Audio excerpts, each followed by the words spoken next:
somewhat arcane request. Any questions? Your recommendation is for approval? My recommendation is for approval because A, they may not have to borrow it, B, if they borrow it, it'll be for a short period of time, and C, there is almost no chance that they won't repay it. It's just to show the federal government that they have resources. I'll move it. Second. All in favor, say aye. Aye. Any opposed? Any abstentions? Motion carried. Number 3 involves the appointment of a new treasurer. I believe that this was accomplished through the hiring process by the former board. I would ask Jeremy. I believe Evan was going. I'm sorry, Evan. Yes. Thank you, Yes. Mr. Chairman. As the board is aware that our previous treasurer resigned at the end of June, so we conducted an extensive search to find a qualified replacement through a number of parallel channels, including use of an online recruitment provider, Monster.com, and advertising in a number of professional journals and websites. After conducting interviews, a series of interviews by staff, and subsequently by several board members, an official offer was extended to Mr. Paul Dreyer, which he accepted in August to be NIFA's next treasurer. He's been a great addition to staff so far. Just some background, Paul Dreyer is a CPA with over 30 years of progressive senior accounting experience, most recently serving as the CFO and Vice President of Finance and Administration for the Museum of the City of New York. The appointment of Paul Dreyer normally would have been brought to the Employment and Compensation Committee first. However, due to the recent the changes to the composition of this board and the fact that that particular committee has not been fully constituted, we are bringing it this item straight to the whole board. So consequently, the board is being asked to appoint Paul Dreyer as treasurer of NIFA, and at the same time accept my resignation as acting treasurer, which I have served as since July 1st. So I thank you for that additional work that you put in as treasurer, as acting treasurer. Mr. Chairman, if I may, I interviewed Mr. Dre, found he was very impressed by his credentials, so I highly recommend it. Same here. Very good. Move to appoint officially the new treasurer. Second. Okay, very good. All in favor? Any opposed? Any abstentions? Motion carries. Fourth thing on our calendar is a vote to approve domestic violence and workplace policy. The authorities of law in New York State does require authorities such as ours to constantly amend and update our policies. This fits into those categories. Jeremy, if you can address that. What I'm bringing back to you is the same policy which the entire board adopted in November of 2012. The state mandated that we pass a domestic violence policy, which we did. Now the state has mandated that we change the policy to incorporate certain provisions concerning orders of protection.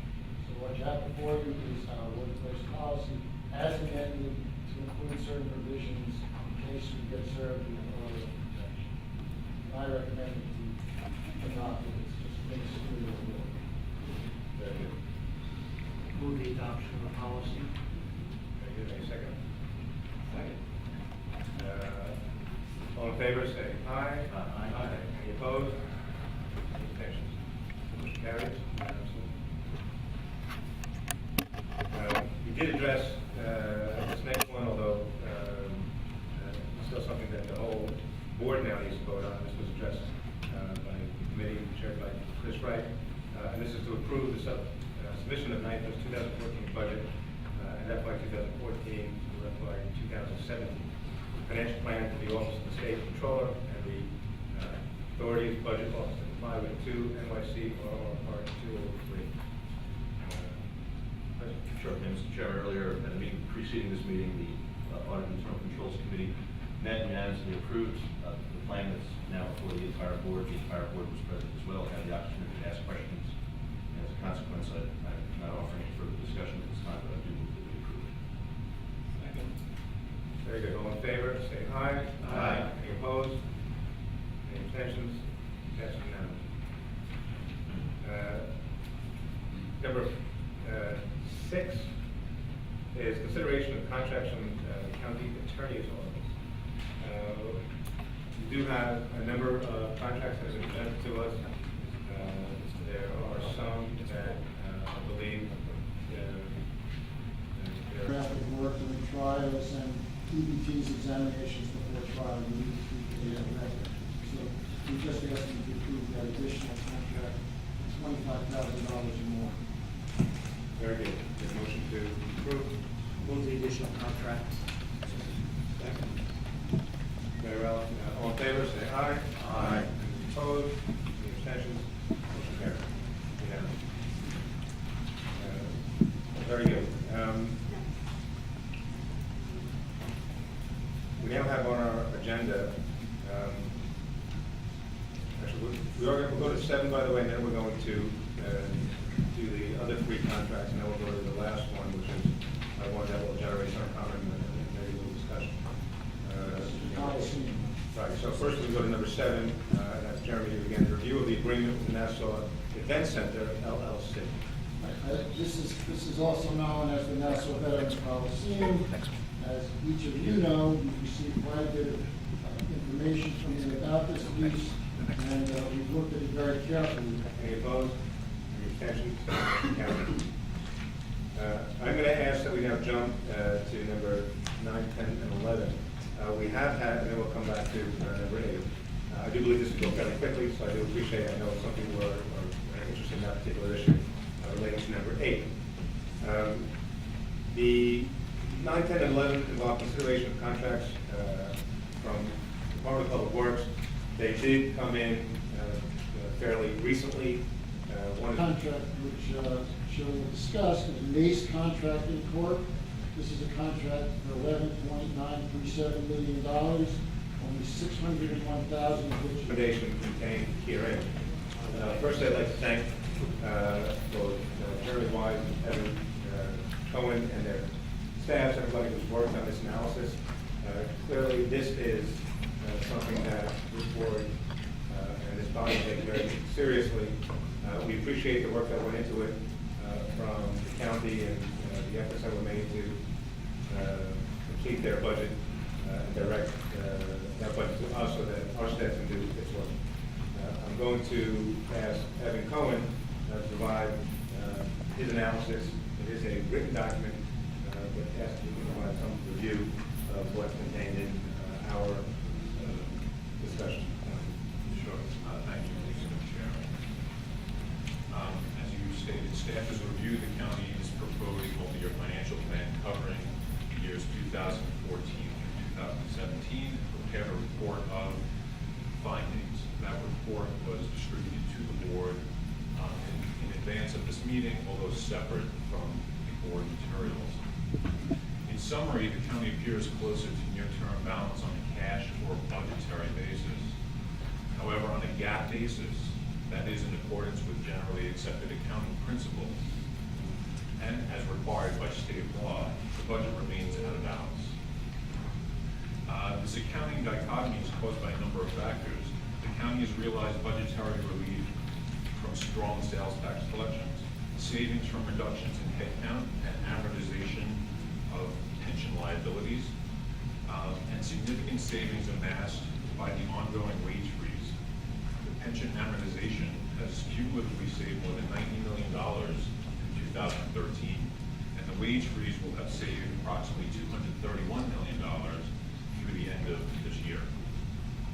However, the budgetary benefit of those actions are offset in part by the county's continued reliance on borrowing to fund certain operating expenses such as tab certiorari refunds, judgments and settlements, and employee termination costs. Aside from those borrowings being fiscally prudent, these types of borrowings do not contribute to balance under the NIFA Act. Our current analysis indicates that the projected risks that we've identified in our report 2013 and 2014 may in fact be manageable on a cash basis. However, the projected GAAP deficit, which is, as I said, a statutory standard by which NIFA is required to measure balance, continues to be well in excess of the 1% trigger point for the continuation of the control period. I'll summarize some of the major concerns. First, with respect to the 2013 budget, which we're currently operating under, we are projecting the county may end with a small operating deficit. That deficit could turn into a budgetary surplus to the extent that the county is allowed by NIFA to use borrowed funds to pay its unbudgeted termination expenses once again. However, we project that the county may end 2013 with a deficit of more than $100 million on a GAAP basis if no other actions, GAAP closing actions are taken in the remaining weeks of 2013. With respect to 2014, we have identified net risks totaling approximately $104 million and estimate that the county could end 2014 with a GAAP deficit of approximately $122 million if no other corrective actions are taken. If the county, in fact, secures the requisite approvals to bond its ad certiorari refunds and payments from other judgments and settlements in 2014, those risks will be reduced to a manageable level on a cash basis. However, again, the projected GAAP deficit of $122 million is more than 4 times the $28 million deficit that would otherwise trigger a control period. Consequently, we do not expect the control period to be terminated. The major projected risks are quantified and described in the staff report, so I won't repeat that. That is in our report. With respect to the out years, by out years we mean 2015 through 2017. The county projects that baseline gaps will remain in those years, even if we can successfully implement its 2014, entire 2014 gap closing plan. The county projects these gaps to be approximately $32 million in 2015, $48 million in 2016, and $51 million in 2017. Having identified those gaps on its own, they have also outlined several initiatives that it projects could generate the additional revenue or expenditure reductions in order to address those projected imbalances. However, our analysis indicates the county has underestimated the size of its baseline gaps by almost $126 million in 2015, $142 million in 2016, and $174 million in 2017, if the risks that we have identified in 2014 are not satisfactorily addressed with recurring actions or with recurring solutions. Consequently, our analysis indicates that the out-year gap closing plan, as currently presented, at best, will be insufficient to bring recurring expenditures in line with recurring revenues. Having said that, we encourage the county to accelerate their efforts to develop and implement new initiatives before 2015 to begin to address these projected imbalances, since they are so large. We also note that the county did not include a contingency reserve in any of the out years. Without a sufficiently sized reserve of contingencies, the county will be subject to potentially disruptive mid-year cuts that may be necessary due to unforeseen expenditures or unanticipated shortfalls in revenues in each of those years. Finally, we note that the administration has acknowledged that it must find acceptable alternatives to bonding for judgments and settlements in 2015, 2016, and 2017, since this is counter to the goal of achieving GAAP balance by 2015. And with that concludes my comments. All right. The budget process will continue. It is incumbent upon this board, through its report, to identify concerns that we have. There has been some public discussion about municipal contracts that are coming before this board. Some have been made public, some have been part of the public discussion already. I would note that there is also an awareness that there's been litigation. Certainly NIFA has the obligation to pay for our part of that litigation. The result was, at least at this stage, that we've been successful. There is a question of a wage freeze that is still in effect. The control board, of course, is still in operation. There's questions as to whether or not this board would consider, through some negotiated contract, award back savings achieved by that wage freeze. And it's something that I think we can telegraph that that's something that is unlikely to happen, certainly in light of the litigation results that we've been made familiar with recently. It is an important point because the contractual obligations are real. We do take those seriously. We do have an obligation to abide by those contractual provisions that our government makes, and yet in times of crisis, they can be adjusted or, in a sense, frozen. I would note that there is continued opportunity to try to come up with some resolution. It's our hope that resolution is forthcoming. In relation to future contracts, our role in the wage freeze and ultimately whether or not the budget that's submitted to us can meet the needs that the contract presented require. That's the general accounting that I understand we need to look at. When the revenue covers the expenditures, then our work is made a whole lot easier. So I just point that out because I do know that there is great interest in that. We appreciate and respect all those that work on behalf of the county, whether it's our public servants or police, any sheriffs, any variation thereof, who are working under difficult conditions. We appreciate the service they provide to this county, and we do appreciate that they are looking to achieve some future security that the contracts might achieve. However, our obligation remains what it is. The cost savings that we've achieved through the wage freeze are real, and we believe must be preserved. Where we go from here will be part of future negotiations. But opportunity still exists, I think, and I do hope. Would anyone else like to comment? Good morning, Mr. Chairman. I think the staff has done an excellent job, a thorough job of assessing the county's multi-year plan, which includes the 2014 budget. They've also done a fine job of identifying and quantifying those substantial risks that are covered that exist in both the design and the potential execution of the multi-year plan.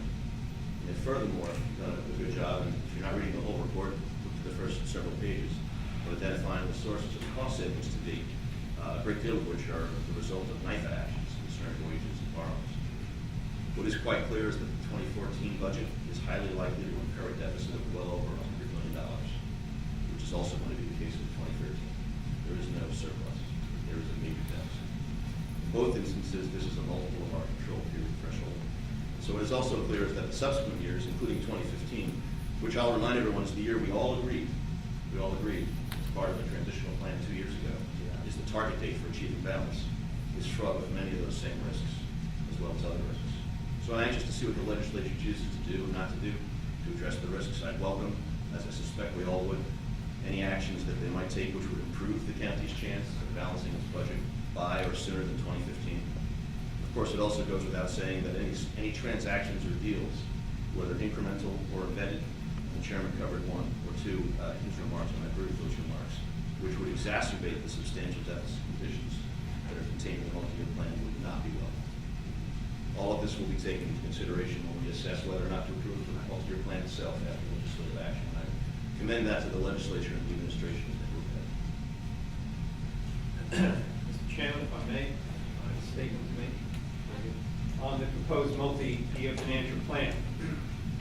Nassau County's proposed multi-year financial plan for fiscal 2014-2017, in my professional judgment, is seriously flawed. In 2011, after NIFA declared a control board, upheld by the courts after the county sued, and instituted a wage freeze, notably requested by the county, Nassau prepared its 2012-2015 financial plan.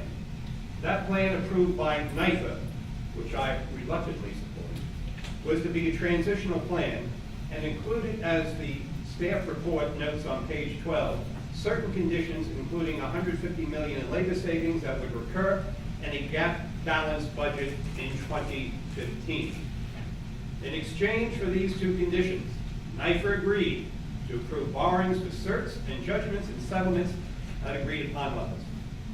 The county has failed both conditions, blatantly and without remorse or explanation. The county projects in their multi-year fiscal plan on a non-GAAP basis deficits of $32 million in fiscal year 2015, $48 million in fiscal year 2016, and $51.3 million in fiscal year 2017. The NIFA staff analysis projects deficits of $157 million in fiscal year 2015, $190 million in 2016, and $255 million in 2017. Labor has given no concessions. Any labor savings were imposed by the county, not given by labor. And here we are in the fall of 2013, and the county's financial plan, as our staff outlines, is not anywhere near gap balance in 2015. Yet it plans to borrow and expects NIFA to approve this borrowing for operating expenses. Why? I can only conclude the county doesn't care. A control period and a wage freeze are draconian measures that a locality should wish to avoid if it occurs to climb out of it as quickly as possible. What duly elected official wants a non-elected state board to control? Sensible governments would do anything to get out of control, but not in Nassau County. So what if contracts and borrowing have to be approved? So what if wages remain frozen? As long as the county does not have to make the tough decisions, as long as the county can lightly go along la-di-da, tomorrow is another day, the leadership of the county was elected to lead and to govern and not to absolve itself of responsibility by blaming NIFA, whose controls it brought down on itself and whose controls the county now finds as the easy way to go. When can NIFA lift controls? At the moment it appears never, unless the county wants controls to be lifted and stops borrowing for operating expenses, makes the hard decision, and produces a gap-balanced budget. It is my sincere hope that the county legislature takes this into consideration and makes some attempt to fix flaws in the multi-year project plan. Thank you, Mr. Chairman. Thank you. Anyone else like to make any comment? I'll move that we accept the staff's report, since that's the item for us. Second motion. All right, the matter of the staff report is before us. Again, we appreciate the analysis provided. All in favor? Aye. Any opposed? Any abstentions? Motion carries unanimously. May I move to adjourn? Second motion. Very good. Let me just say, before everyone leaves, we are a public body. I don't know if there's any opportunity for open mic. I don't know if there's any. So we'll see. If anyone might want to make any statements, I would note that we're not responding necessarily to the statements. If anyone wants to make any statements, seeing none.